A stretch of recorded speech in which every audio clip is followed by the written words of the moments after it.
now Mike has joined us because he communicated with us following our heat pump series of videos on heat pumps, and he actually worked for one of the big heat pump installer companies, one of the national companies. I'm not going to say which one, and the reason I'm not going to say which one is because these things can get very protracted. We can end up in legal wrangles. You know, some people say, oh, you should name and shame, but I think they've got to be realistic and think we're not rich. We can't employ lawyers, for thousands of pounds to fight these cases. So we'll talk generally about it and see what people make of it. Mike, give us a little bit of background. You started what? You a plumber or what? Installer or what? Yeah, well, I'm a plumbing and heating engineer since 2007. I've worked on site, worked as a service engineer for another large company as well. And I'm quite interested in technology. So I thought, right, maybe I want to look into the heat pump side of things. I was really intrigued about the way they worked, but also intrigued about there not being much information about it. So the confusion of hearing everything around what the market's saying, is it a good way to go? I thought, right, just dive in and just figure it out. So that's kind of how I ended up doing heat pumps. Right. So you started doing heat pumps before you started subbing for a big contractor or what? How does that work? I've done the servicing before, but it's kind of like it was last year, say February, started for a smaller company near Oxford. They had just started up. They wanted to get into air source heat pumps.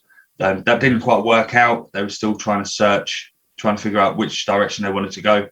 And I got an offer from this company just basically saying, look, we'll train you up to the eyeballs. We're a new, vibrant company in heat pumps. It's kind of, to me, it seemed like an ideal place to kind of work for because they've got the technical know-how. They come across as really intelligent and wanting to do good.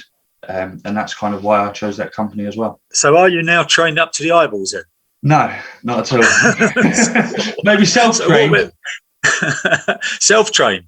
Yeah. Well, it's crazy because we'd kind of started out, there was three of us and we were all heating engineers. One of them was self-employed. And they kind of said to us that they're a technology company and they wanted to go into the engineering side of it, or the engineers having them employed. They were outsourcing it. So they had approved partners and they would do the installs and let them down at the last minute. So they were getting behind on the installs because some of them that we were catching up on were like over, maybe 9-10 months old sort of thing. So then they just wanted to take us on and they needed the experience from the engineers sort of thing to kind of get them through it. And that was kind of how we were taken on to do so, with the promise that, yes, we'll put you through training. It ended up being a 3-hour course on a Friday afternoon with a guy who, it was his last day, and it was kind of like, right, that's a low loss header. It's like, mate, I don't even know how this all goes together. And it's like, you'll be all right. And it's like, what? And that was him gone. And you found out what a low loss header was in the end, did you? Well, that was, yeah, because I had to look it up online as well, because that's the thing. It's like you see these new terminologies, and it's we just weren't getting the information. We got this little booklet which kind of explained half of it. But you look at the pipe work is piped up to the secondary heating, and that's the flow, by the way, for the air source heat pump. So it's kind of half cut sort of thing. So what happened when you actually got out on site and started fitting these things in? Well, they had a guy who'd been he'd worked for doing ground source heat pumps. So he kind of come into it and he was trying to show us what to do. But we kind of soon realised that being a plumber like yourself, you can soon realise if someone's kind of struggling. So it's like, and I had experience with solar thermal. Working for the manufacturer of that as well. So it's kind of the same thing where you're working with flows and different things like that. They're coming to get you now, mate. They're at the door. That's it. They're already here. So he would basically, he'd kind of show us what to do here and there. He'd mainly refer back to the manual that we'd get from the company. So you're constantly looking in that. It didn't have all the information in it. And then also with regards to sizing up the pipe work, we weren't told what sizes they had to be. You couldn't do micro bore, then you could. Really? Yeah, you just got to turn the temperature up. So, which makes it less efficient. Yeah, that's it. So you lose your scop on that, don't you? So you start turning the temperature up. And that's the thing. So it's like, imagine they threw me in the deep end and I can swim because I'm the type of person that will go at night, do my research to figure it out. So the next day I know what I'm doing. The problem is like plumbing's like a storyline. You've got to start at the start and you end at the finish, and then it just flows, doesn't it? Yeah. The thing is when along the way, if you keep getting misinformation and it keeps changing. It's hard to create this story, and eventually you end up not knowing what's what. And that's kind of the situation I was in. They kept changing the systems. We were doing these Samsungs, and they said you've got to have a 50-litre buffer tank, and that's so it can circulate through and it can do the defrost cycle. So I kind of said, look, can't we put it up in the loft? No, we can't, because the guy had it in his garage. And this was an all-metal volumizer, which weren't insulated, so it's going to lose massive amounts of heat. Oh, really? Yeah. Yeah, and he said it was freezing in his garage as well. So he said, can it go up in the loft? No. The next week, I was fitting one up in the loft with an extra pump. So it's just crazy. It's just been like that the whole time. The reason they didn't want it to go up in the loft was because of the head. It was too much to get the water up there, so they put another pump on it. Yeah. So you'd have a push and a pull. So basically, one would push up, and then you put one after. If it's an insulated loft, there's still a heat loss in that loft, though, isn't there? There's still it's not that heat that's in that volumizer isn't actually going anywhere useful, is it? No. Well, what it is basically, I think the volumizer, from what I understand of it, was basically just for the defrost cycle. So if you take that away, then you need to get the heat from the radiators. So you're actually pulling heat out of the house. It's kind of like, it's sufficient, but then they say that it's not much energy, but I want to really look into the figures of it, and they don't want to give them to me. No, they don't. I find that they're very quiet on. Nobody wants to give you figures. Even the guys who come around and sell apparently aren't allowed to tell you what kind of efficiencies you'll get out of it in case they're accused of mis-selling. So they allow the media and the advertising to say you'll get a COP or a SCOP, seasonal coefficient of performance. They say you'll get 4 or 5 out of it, but they don't actually say that when they install it. When they sell you the heat pump, they won't guarantee you anything, basically. Well, that's probably the most optimum, because they always put it in a nice sunny day in a nice area, low wind, but we've put them down pathways.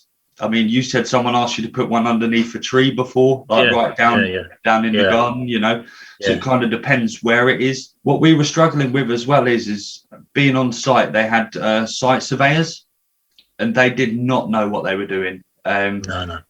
You can't see the pipe work. Calculations were wrong. Positioning of the heat pump was wrong. I mean, I've left the company now, but on my last job, we kind of swapped, because they said, first of all, Samsungs are good. These Midea units are bad. The compressors are bad. They're known for it. Then they've kind of swapped over now that we're fitting these Mideas and not the Samsungs anymore, which again completely changes the story. Then basically we had to move it all the way around the back of the house, and the pipe run would have been about 30 meters. So then we would have had to go over to 35 mil. Oh, that's big. Copper. Yeah, through the floor joists. So it's funny, we just recently got a video on floor joists, and I didn't know. We haven't been trained on any of that. So people have just been chopping up joists, and I was like, look, hang on a minute, because I've never really had to. You kind of reuse it, or I've been quite fortunate. But this, I was kind of like, is that allowed? So I had to find kind of information myself about where can you cut into joists. And when you're talking about a 35 millimeter pipe, copper pipe, you're not talking about drilling it through the middle. You're talking about notching it through the top. Yeah. So I mean, that's a fair old chunk. Well, it is, yeah. So then it's kind of like, with the calculations, how they kind of worked it out. You've got the first third of a joist which rests on a wall. You can kind of tackle that bit. If it's in the middle, that's too much. So it kind of depends where, but when you start looking at things like that, that is serious stuff. Like when you're saying you've got someone professional doing a site survey, is it structurally safe? Can we go in there? Will they go in a loft? Do you know what I mean? We've put cylinders in a loft I don't think is structurally safe. But, put a couple of boards down and you'll be fine. It's like, well, is it though? So a cylinder, say a 210 litre cylinder, is 210 kilos plus the weight of the cylinder, sitting on a 4-inch joist in the loft. I've seen tanks, sagging the ceiling before. People used to just sling them anywhere, didn't they? Well, this has got a 50-litre buffer tank as well, so it's like just to add to it. Don't put your Christmas decorations in that loft, because it'll bring the whole thing down. That's the straw that breaks the camel's back. A couple of more baubles on there, that'll be it, won't it? Anyway, sounds like you had a lot of fun there, yeah.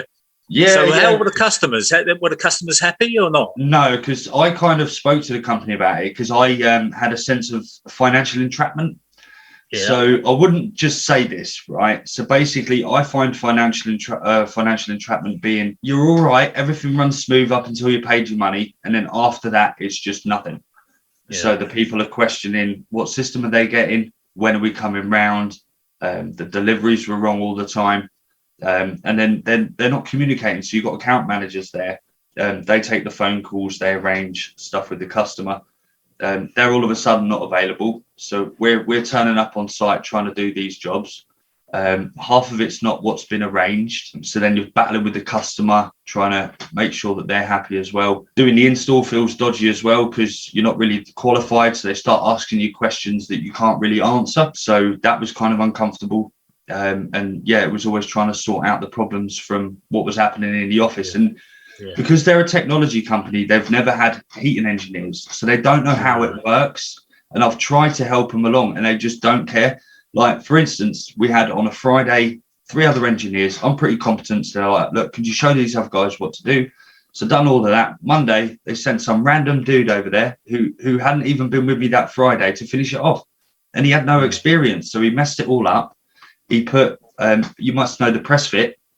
He put water fittings on gas pipes, so basically the rubber can leak after a while. He done that on 3 different properties, and he was a fully fledged gas engineer. Was he? Yeah. Yeah. Well, I don't know, because I was questioning that because I actually said thought he was. well, yeah. The thing is I thought, is there a way that you can actually get your gas ticket and get your mates to sign off the 120 hours you have to do working with an engineer? Because I know gas engineers that come out and can do everything. And this guy knew nothing, but he's got his gas ticket. And I'm kind of like, hang on a minute, it doesn't make sense. Yeah. It can be open to fraud, is open to fraud. You know, in other words, people are very, very clever at getting around everything. And I'm just waiting for the first heat pump frauds to come, where people have actually been companies claiming the grants for the heat pumps without actually carrying out an install. And I'm sure it's going to happen, because whenever the government sets up a grant system, there's some clever bloke, and he might be out, you know, in a different part of the world, who's looking at this going, I know how to game this, I know how to get money out of this without doing anything. And they've done it with every single government grant that's ever been put out there. There's been fraud, and it's going to happen, you know. Well, talking about that, so you think you'd be protected. So they've got this thing called MCS, which you obviously know is like the accreditation scheme. Yeah. When I worked for Solar Thermal before, I worked for a company who manufactured it. So we went round to service this property, and he didn't have their system. So it's like, oh, there's nothing we can do. And the amount of systems that I'd seen, the pipe work that was kind of prone to airlocks and everything else, the installs were horrendous. They made a lot of money. And then when it come to finding an engineer, they said, look, we can't do anything with it. Go on the MCS website and find an engineer. So it was an elderly gentleman who'd paid over £200 for a service, and I couldn't do nothing. So I was like, right, let's sit down, go on MCS, and we'll try and find you an installer to at least try and help you out somehow. Run 8 companies, no one does it, couldn't get hold of anyone. So he'd basically been left with that system that he doesn't know what to do, and no one will help him out because he just can't service it. And with regards to the heat pumps, kind of I got into this as well, and I've like you know how kind of your ears pop up when someone mentions something. And MCS is kind of like a gas safe register, so they make their money based on subscriptions. So they're less likely to come and check your work and kick you out, because they'll just be they're losing a member. They won't have no money. So it's catch-22. It's how do you get people to do proper installs? And that's kind of why I'm like, look, enough is enough. I mean, you can't get us to kind of do this stuff, and like illegal gas installs and different things like that, taking gas boilers out when you're not even, you know, gas safe, compared to doing it properly. Yeah, I just want to ask you, Mike, because some people might be interested in this. On a typical install, we've got a gas boiler sitting on the wall, and they're going to take the gas boiler out. They're going to put a heat pump in, So they put the heat pump on the patio, more or less under where the gas boiler would be, under the flue of the gas boiler, sitting on the patio, drill a couple of holes through the wall, put the pipes through the wall, and connect them up to the boiler pipes. You're going to take the boiler out. So your flow and return are going into the flow and return where your boiler was, Is that right? Right. Okay. Yeah, kind of. It's basically, so you've got a pre-plumbed cylinder and then you've got a heat exchanger. So what you'll have is the glycol liquid from the heat pump. Like you said, you'd take the boiler out, you'd fill up the hole for the flue, you'd drill your pipes through, and then they connect up to the cylinder. So you'll have two 28 mils. One goes directly through the coil. That's going to be glycol. And the other one goes to a heat exchanger, a heat plate. And then it comes back down and goes to the unit. So that's kind of like a short cycle. And then the heating, we tie that into the heat exchanger on the other side. And when you bring the heat pump glycol flow and return from the heat pump in on the 28s, where is that cylinder? Is that cylinder where the boiler was or what? No, well, that depends, because the cylinders, they're like 250 litres or 300 litres. So because if you had a gas boiler, because the temperature of water is at 70, it's a lot hotter. So if you imagine if you have to mix the water, you use a lot less hot.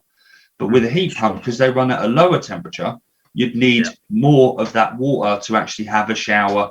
So you use more. So they need bigger cylinders, and these take up a lot of room. I mean, especially with the buffer vessels when we're putting them together. I mean, that's like two cylinders next to each other, and you lose all the space above it.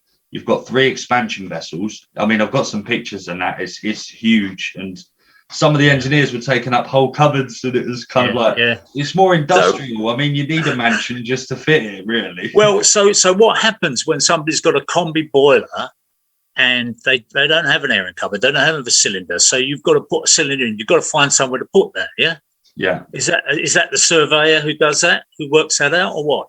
Yeah. Well, they go out, but we've had it before where they said it would easily fit. And it wouldn't, because you've got the buffer tank, so then you might have to put that in a loft or somewhere else. So they've kind of got the media unit, which uses a low loss header with a 250 litre cylinder in a small gap. I had to take the face of the door and everything off with a low loss header, just about fit. I mean, you'll have to undo your blow off to get to the valve, but it fits. Really? Yeah. And it's kind of like I had to go there, assess the job again, because they're not plumbers. They were just people who went out and done calculations on the houses. They've got no experience as a plumber, so they wouldn't know if we're going through the floors. So yeah, the calculations, everything they calculated was kind of. I used to do quite a lot of jobs for a company, and that when their surveyors went out and they measured up, they thought, oh, the cylinder will go in there, but they forgot about leaving enough space to remove the immersion heater or something like that if it needed to be removed. So that's the kind of thing where you end up drilling a hole in the wall to get the immersion heater out, because it's just like get your core drill out. It's funny you mention that, because we have had that, and it's like I've gone back to it, but this is inexperienced engineers, and it's not their fault. So they're thrown in the deep end. They have to, because the problem is they kind of mentioned with the training that there's no time, but they started taking on more engineers, got greedy, and then it was just more and more installs. And I was getting engineers ringing me up, and they're kind of like, look, what do I do here? What do I do there? So I'm trying to help them to try and at least get them through, because when the RHI finishes, that's when it's all kind of over. And I went back to a few jobs, and you've got the immersion at the side, so you'd never be able to get it out. And all the pipe work, it's all fixed, so you're gonna have to twist the whole cylinder, take it all apart, or like you said, drill a hole in the side. And it's just things down or whatever. And the funny thing is I went on the engineers chat and I said, look guys, just think about this, your immersion heater. I work for a cylinder manufacturer, so you've got the high temp pressure relief, has a little probe on it. That's right. I've seen that butted up against the wall before, so you'll never get it out. You obviously left the company at some point. The renewable heat incentive finished, the RHI finished, and we haven't quite got to the point where we were picking up on the new grant, the £5,000 that comes in for air source. So what did that company do during that time? Is it still busy or not? That was interesting because so I was ill for January. I'd had COVID over Christmas and I had a severe lung infection. So I kind of got a bit behind. Because I run the Oxford area, this is kind of like, if I'm not here to do the jobs, they had no one else who could. So we kind of got behind. And then they're looking at all these kind of other things, other ways to do stuff. So at the start, they said we'd be a commissioning engineer, so they'd train us. Then they started taking on these random people who couldn't be bothered to help us on the jobs. They'd become the commissioning engineers. Then as we got towards the RHI, the end of it, they said, right, we're going to have to get you to do the commissioning. So it was a last minute rush because they didn't have enough people to do it. So then they said, we'll get on there with the lead engineers with a phone, we can record it and then kind of like do it like that. And it's like, where's the training? I told you this months ago. And they just weren't bothered. Then it was in order to get the grant, because they didn't want to let people down. They quickly tried to install the cylinder or just the heat pump. Just put the heat pump in, plug it in, connect it up. And then, so April was going back and doing all the radiators.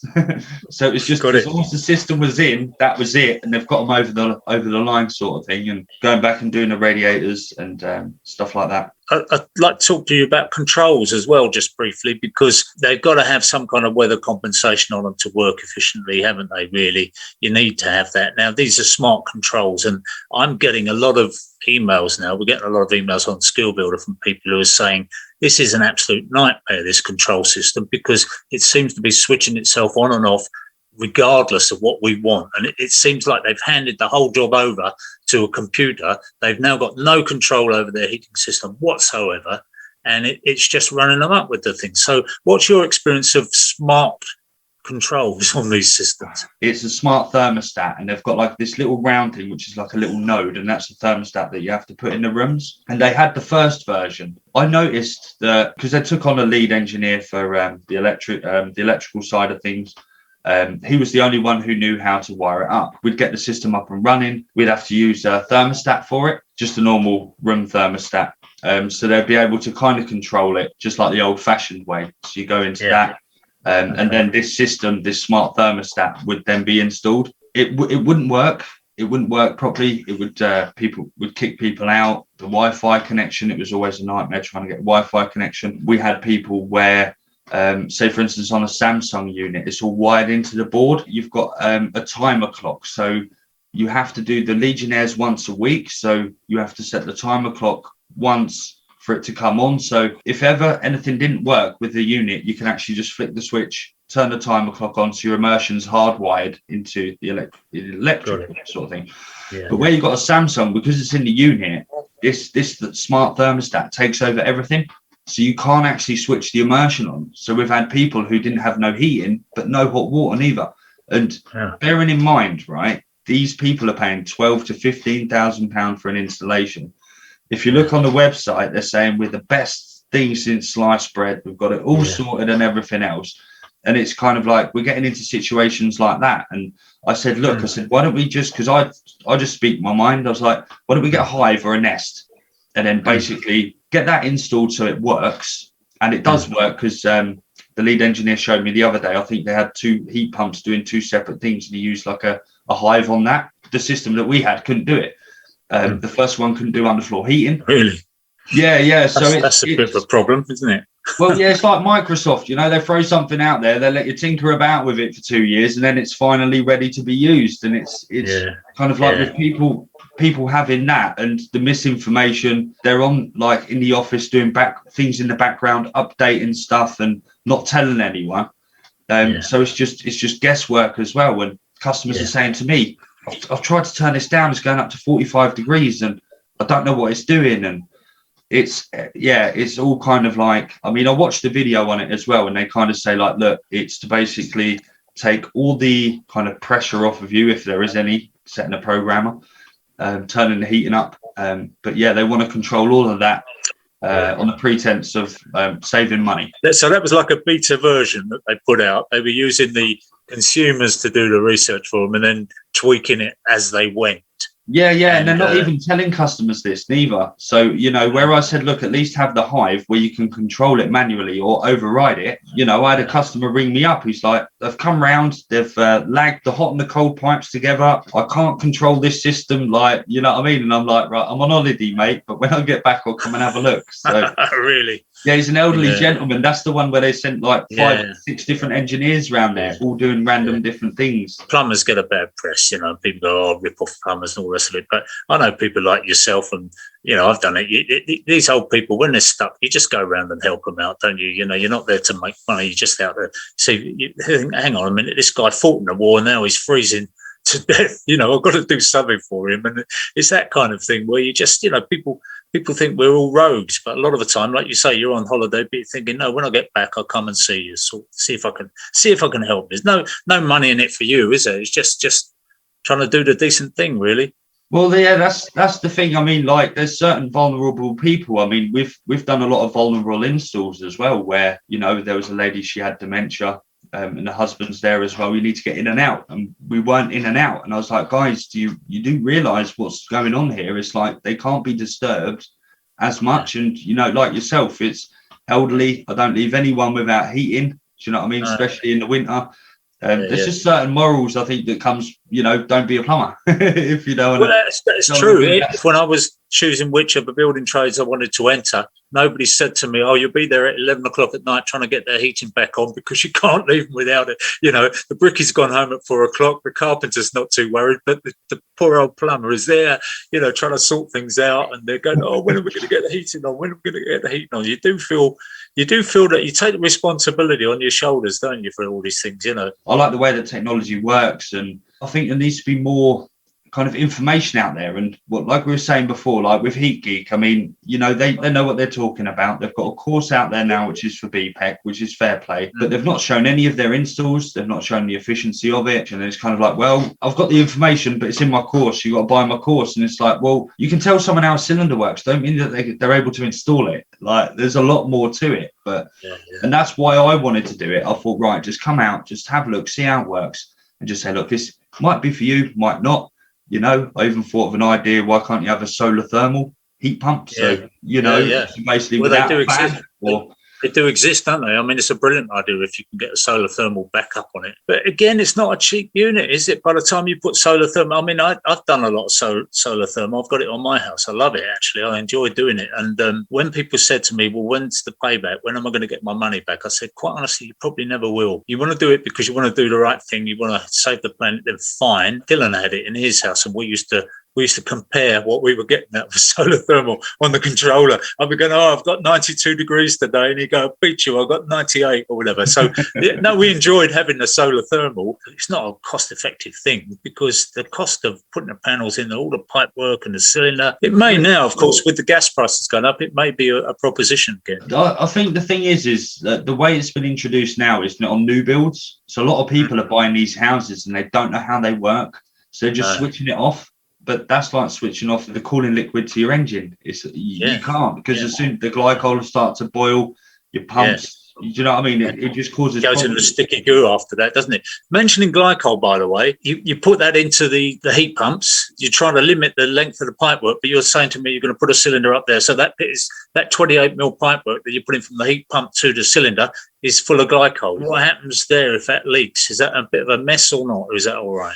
Well, it can do, yeah. I mean, they've had because they've had so many different engineers going to these houses. They've each done a little bit, and there was connection on top of the buffer weren't connected, so it was a blue fountain of 28 mil everywhere. Yeah, and I mean, because the thing is if you use a plate heat exchanger, you only need like a short circuit of glycol.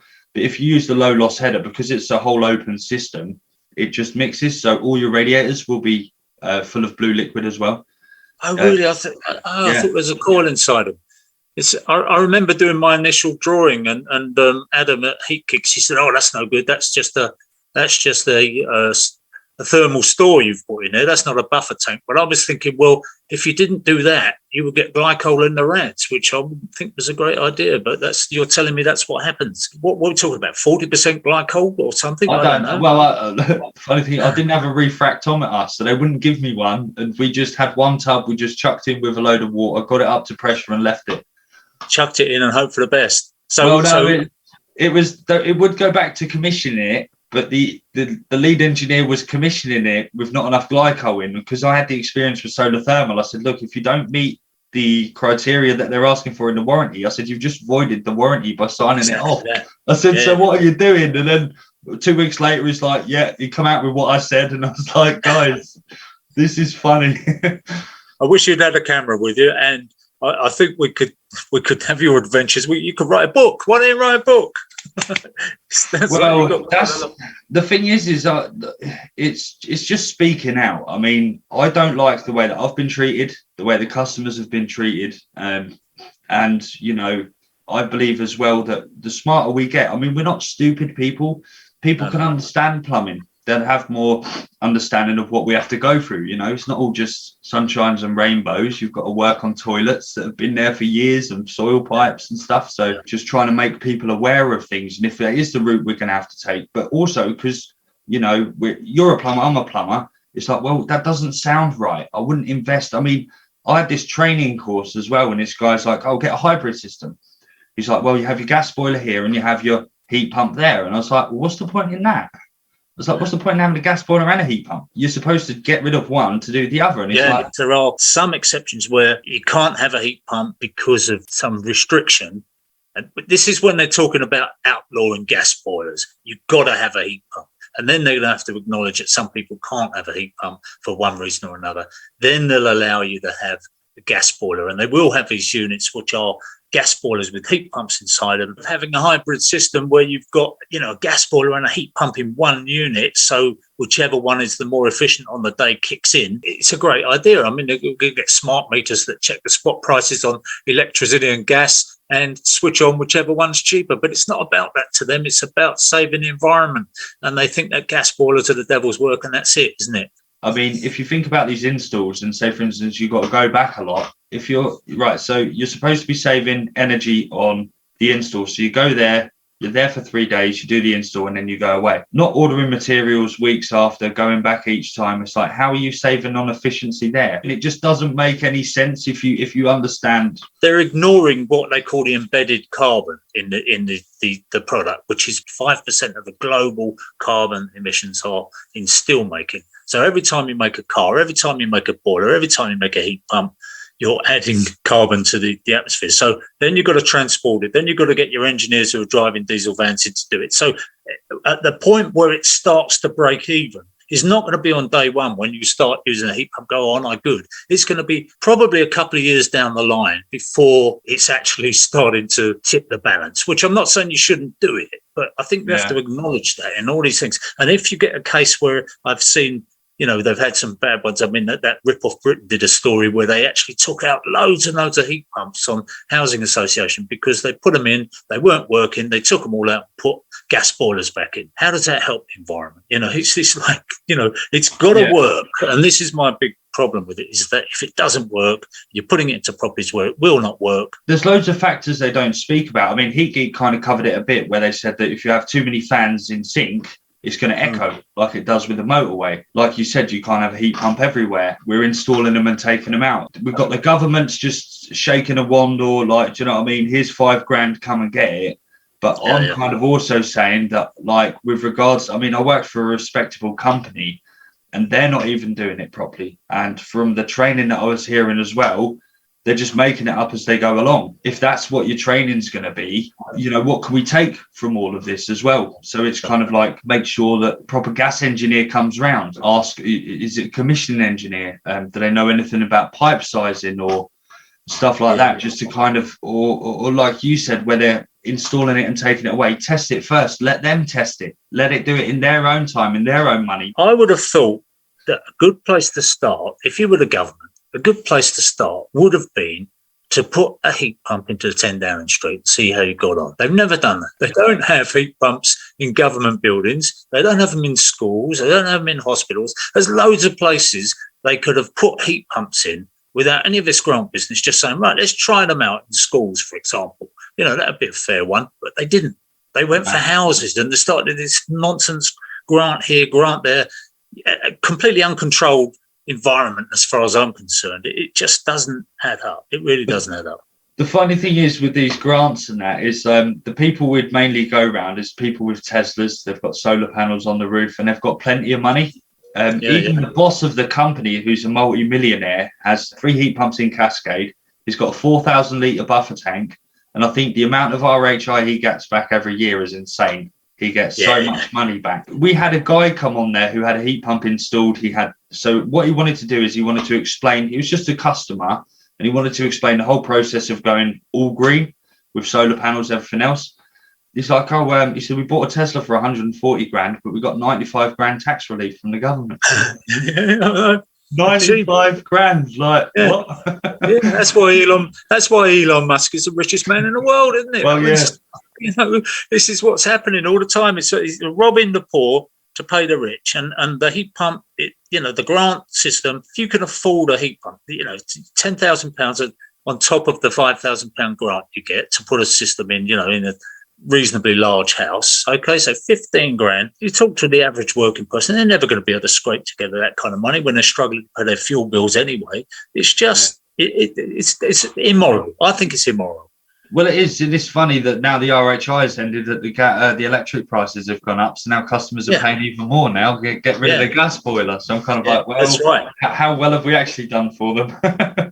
and what's going to happen then is going to move the tariff across from the electric into the gas. So the gas price is going to go up even more, which is what I said in my video. The fix will be that you put the gas prices up so much that the electricity then looks cheap. Then it's a no-brainer. You've got to have a heat pump, So that's how they're controlling the markets, controlling the price. Absolutely. Yeah, it's the sort of thing they're doing. So, sort of thing they're doing in the Soviet Union, and it's never worked for them. No, that's it. I could talk to you all afternoon, mate, and I'm sure you've got things to do. You've got to go out and earn a living now. You've given that other job up, haven't you? Yeah, that's it. Well, so plenty of work, mate. No worries. Really? Oh, good. Well, that's good to know. Properly, then it shouldn't be too bad. You sound like an honest guy, and you work in the Oxford area, do you? Yeah, I do, mate. Yeah. Well, we get asked all the time for good plumbers and so on, and so maybe we can keep your details and pass you on, because you do sound like my kind of person. That's what I'm saying. Oh no. What you're saying rings a lot of bells with me as well. So. Well, keep it up. Being honest, and thank you. Just being honest and just making people aware before you put your money out there. Just be careful. Ask them about more information. Have all the engineers been fully trained? Put some information out there of what to kind of ask of your engineers, and then you just put them on the spot. And then it's kind of like, look, at least you know what you're getting, rather than just chaos. Because I've seen a lot of it, and it's not fair with people. We're in the summer now, so we're lucky people don't need their heating on, but. You get to the winter, it gets crazy. When these prices go up in the autumn and people get their first load of bills, it's just going to be so much, so much unrest and heartache with it. People won't be able to pay it. Some people, not everybody, but some people will just find it impossible to heat their homes, and that's what we're faced with. One of those things, a lot of reasons for it, but I don't think that giving the £5,000 away to people who can already afford a heat pump is going to help those people. You never hear them paying it to pensioners to kind of get them through, do you? When they've kind of like done all the work and that, it's kind of like they can't fight back now, and it's kind of like the only thing they've got left is a vote. Well, and us. Yeah. So, good. Well, it's great. Right. Thank you very much for coming on. I really enjoyed it, and it's one of the most illuminating discussions we've had on here on Zoom. So I hope people enjoy it, and maybe we'll talk again soon. Yeah. Okay. Thanks a lot, Roger. We're going to stay out of jail. That's the important thing. That's it. Yeah. Sweet. All right. Cheers, mate. You take care. Thanks a lot, mate. Thank you.